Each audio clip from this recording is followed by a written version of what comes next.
President রাষ্ট্রপতি শাহাবুদ্দিন চুপ্পু থেকে শুরু করে চুপ্পু তো ছিল হচ্ছে মুজিব বাহিনীর লোক। মুজিব বাহিনীর সব হচ্ছে ভারতীয় রয়্যাল এজেন্ট। আমাদের অস্ত্রপৃষ্ঠের মধ্যে সব ভারতীয় এজেন্টরা আছে। এবং আসসালামু আলাইকুম ভাই ব্রাদার, কি খবর সবার? দর্শক, রাষ্ট্রপতি শাহাবুদ্দিন চুপ্পু নাকি রয়্যাল এজেন্ট, কি ভাই বিশেষ হয় না? না ভাই, কয়েকদিন ধরে কিন্তু তুমুল বিতর্ক চলতেছে আমাদের সেনাপ্রধান এবং রাষ্ট্রপতি শাহাবুদ্দিন চুপ্পুকে নিয়ে, যে এরা দুইজনে নাকি রয়্যাল এজেন্ট। দর্শক, এটা আমার কোনো কথা না ভাই। আর এইসব বিতর্ক কিন্তু ভাই আপনারা আমার মতো কোনো মানুষ তুলতেছেন, এগুলো তুলতেছে কারা ভাই? সাবেক সেনা সদস্যরা। তারা বলতেছেন যে রাষ্ট্রপতি শাহাবুদ্দিন চুপ্পু এ হলো রয়্যাল এজেন্ট। যাক দর্শক, কত কথা বলবো আসলে আমরা সেনা সদস্যদের কথা শুনে সেপরে কথা বলবো। প্রেসিডেন্ট রাষ্ট্রপতি শাহাবুদ্দিন চুপ্পু থেকে শুরু করে চুপ্পু তো ছিল হচ্ছে মুজিব বাহিনীর লোক। মুজিব বাহিনীর সব হচ্ছে ভারতীয় রয়্যাল এজেন্ট। আমাদের অস্ত্রপৃষ্ঠের মধ্যে সব ভারতীয় এজেন্টরা আছে এবং এই জিনিসটা এখন ক্লিনজিং করতে হবে। আমরা শুধু নৌন কতগুলো জানি, জিয়াউল হাসানেরটা জানি, মুজিবেরটা জানি, কর্নেল ইমরান ইবনে রৌফেরটা জানি, 25 লং কোর্সের ব্রিগেডিয়ার জেনারেল মুয়াজ্জেম, আমি তার সাথে চাকরি করছি, তারটা জানি। তার কাছে ছিল হচ্ছে কলকাতা পাবলিক লাইব্রেরি কার্ড। বাংলাদেশে কিভাবে ভারতীয় অগ্রাসনের মধ্যে পড়ছে, আমাদের গোয়েন্দা সংস্থাগুলোর ভিতরে ঢুকে গেছে কিভাবে। কিছুদিন আগেও এয়ারফোর্সের একটা অফিসার দেখা গেছে যে সে ভারতীয় এজেন্ট, তার কোনো ক্লিয়ারেন্স কিছুই হয় নাই। পরবর্তীতে যারা ক্লিয়ারেন্স করেছে তারাও গায়ে। বাংলাদেশের যে আদালত সিস্টেমটাকে যে কুক্ষিগত করেছে, যেটা হচ্ছে সরকারের নিয়ন্ত্রণ করেছে, এটার ব্যাকগ্রাউন্ডে হচ্ছে এই হামিদ স্যার, সেই কর্নেল থেকে। এবং জামাত ইসলামী নেতাদেরকে যে ফাঁসি দেওয়া হয়েছে, কাকা চৌধুরীর ইয়ার যে সাক্ষী ছিল সেটা সাক্ষী নাই, বা আরো কয়েকজনের যে সাক্ষী ছিল সাক্ষী নাই, বা ম্যানিপুলেট করা, এই সবগুলোই করেছে এই Hamid sir.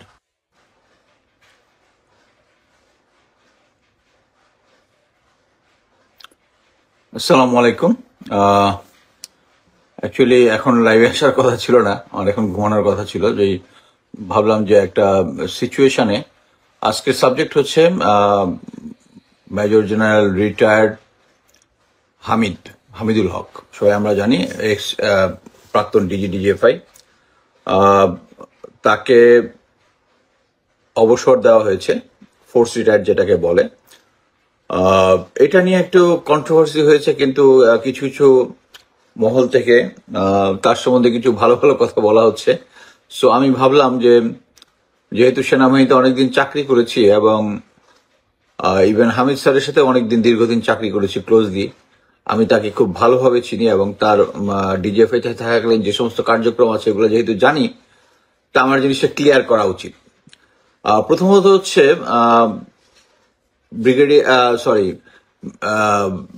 Major general Hamid DGFI, উনি 22 সাল থেকে এই পদে আছেন আমার যদ্দূর মনে পড়ে। এই সময়ে কতগুলো ঘটনা হয়েছে, আন্দোলন হয়েছে, নির্বাচন হয়েছে, এই সবগুলাতে উনি ফ্যাসিস্ট সরকারকে সহায়তা করেছে।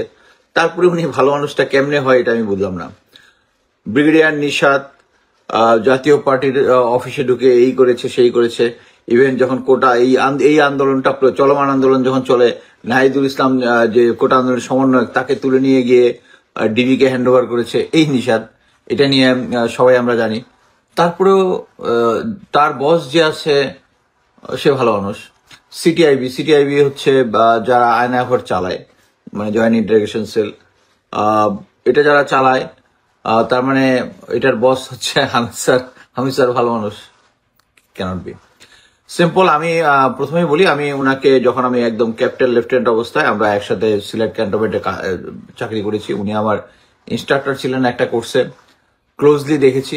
ভালো মানুষ, নিতান্তই ভালো মানুষ। বাট ভালো মানুষ হওয়া আর ভালো মানুষ হয়ে নিজের কেরিয়ারের জন্য দেশকে বিক্রি করে দেওয়া এত এক জিনিস না।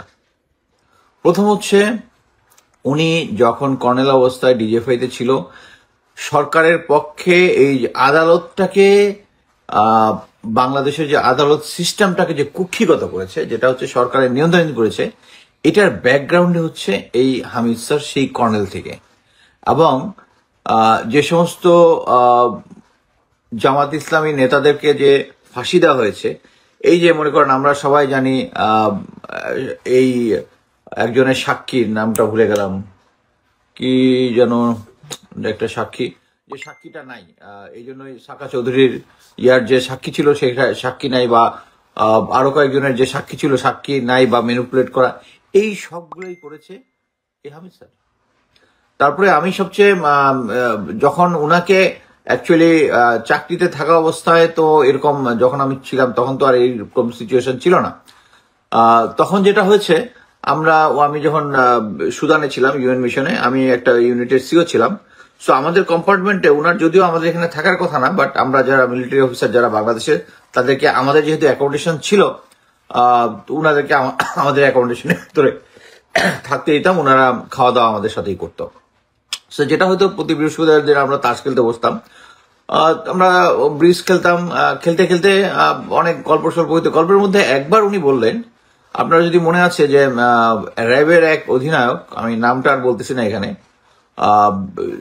একটা মাজারে রেড করেছিল, অনেক টাকা পয়সা ওখান থেকে নিয়ে নিয়েছিল। এটার পরে তাকে তার মানে চাকরিচ্যুতি হয়, আদালতে মামলা হয়।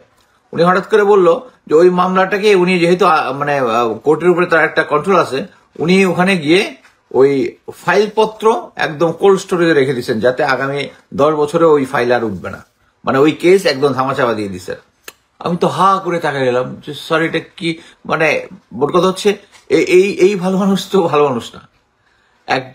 একটা চোর, থিফ, যার চাকরি গেছে এটার জন্য, তার ফাইলটা তার আদালতে, যে যাদের টাকাটা মারছে, জনগণের টাকাটা মারছে, তারা ইয়া করবে, উনি আদালতকে ম্যানিপুলেট করে ওই অফিসারটাকে বাঁচাই দিলেন কেসটা থেকে।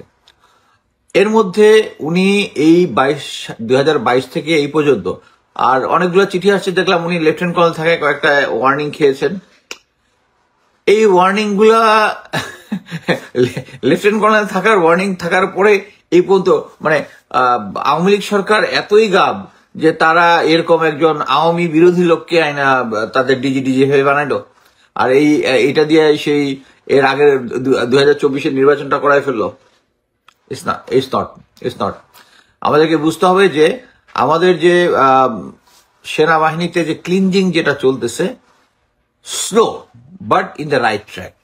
এখন পর্যন্ত কাউকে কারো দোষ নাই এবং তাকে দোষী সাব্যস্ত করেছে এরকম হয় নাই, বরঞ্চ এটা আরো ফাস্ট করা উচিত ছিল। এখানে প্রাক্তন 3 জন ডিজিডিজিএফআই কে একসাথে ফোর্স রিটায়ার করা হয়েছে। একজন হচ্ছে lieutenant general Tabrez Shams, lieutenant general Saiful Alam, আর এটা হচ্ছে মেজর জেনারেল হামিদ। সো এখানে নিয়ে আমাদের কোনো ডাউটের কিছু নাই। এখানে আমি আরেকটা জিনিস বলি, হামিদ স্যারকে পিক আপ করছে যখন সে পাকিস্তানে একটা কোর্সে গেছে। পাকিস্তানে ওনাকে কিছু স্পেসিফিক টাস্ক দেওয়া হয়েছিল, এটা আমি অ্যাজিউম করতেছি, এবং তখনই তার সাথে ক্লোজলি তাকে বোঝা যাচ্ছিল যে সে এখান থেকে পিকড আপ হয়েছে। ওইটা যাওয়ার পরেই, পাকিস্তান থেকে আসার পরেই তিনি ফটফট করে উঠে গেলেন। দর্শক আপনারা এখানে শুনতে পেলেন এবং দেখতে পেলেন, উনি হচ্ছেন আমাদের একজন সাবেক সেনা সদস্য। উনি বলতেছেন যে এই রাষ্ট্রপতি শাহাবুদ্দিন চুপ্পু তিনি রয়্যাল এজেন্ট। মানে কি একটা অবস্থা ভাই। যাক দর্শক, কত কথা বলবো না, তবে একটা জিনিস দুঃখ লাগে যে একটা দেশের রাষ্ট্রপতি কিভাবে একটা এত বিতর্কিত হতে পারেন এবং কিভাবে তিনি রয়্যাল এজেন্ট হতে পারেন।